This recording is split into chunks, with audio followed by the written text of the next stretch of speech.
Hi, ரொம்ப ரொம்ப சிம்பிளா ரொம்ப ஈஸியா அவியல் ரெசிபி. இது ரொம்ப ரொம்ப ஹெல்தி. இது எப்படி செய்யறது பார்க்கலாம். முதல்ல இதுக்கு ஒரு மசாலா அரைச்சுக்கலாம். ஒரு 3/4 மூடி தேங்காவை இந்த மிக்ஸி ஜார்ல சேர்த்திருக்கேன். கூடவே ஒரு 3 பச்சை மிளகா, கொஞ்சமா ஜீரகம், கொஞ்சமா மஞ்சப்பொடி, இது எல்லாத்தையும் சேர்த்துட்டு நல்ல கொரப்பா அரைச்சு தனியா எடுத்து வச்சுக்கோங்க. இப்போ எந்த கடையில அவியல் செய்ய போறோமோ அதுல கட் பண்ணி வச்சிருக்கிற வெஜிடபிள்ஸ் எல்லாத்தையும் சேர்த்துக்கலாம். நான் பாத்தீங்கன்னா நாட்டு வெஜிடபிள்ஸ் தான் ரொம்ப அதிகமா இதுக்கு யூஸ் பண்ணுவேன். ஸோ இதுல பாத்தீங்கன்னா கத்திரிக்காய், முருங்கைக்காய், மாங்காய், அதோட புடலங்காய் இதெல்லாம் கூட சேர்த்துக்கலாம். அவரைக்காய் கூட சேர்த்துக்கலாம். ரொம்ப நல்லா இருக்கும். அதே மாதிரி கடைசியா இதுல கத்திரிக்காய் சேர்த்துருக்கேன். கத்திரிக்காய் சேர்க்கறதுனால அவியல் ரொம்ப ரொம்ப டேஸ்டா இருக்கும்.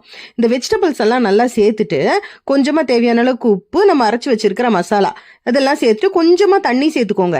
சேர்த்துட்டு இது எல்லாத்தையும் நல்லா மிக்ஸ் பண்ணி விட்டுடலாம்.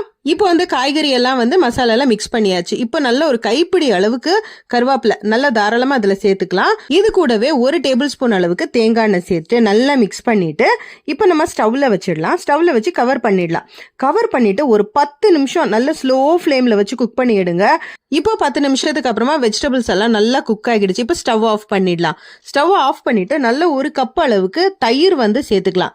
தயிர் சேர்த்துட்டு இது எல்லாத்தையும் நல்லா மிக்ஸ் பண்ணி எடுத்தோம் அப்படின்னா ரொம்ப ரொம்ப டேஸ்டியான நம்மளோட அவியல் ரெடி ஆயிடுச்சு. இது பாத்தீங்கன்னா புளிக்குழம்பு, சாம்பார் சாதம், பருப்பு இது கூட எல்லாம் சாப்பிடுறதுக்கு அல்டிமேட்டா இருக்கும். ரொம்ப டேஸ்டா இருக்கும்.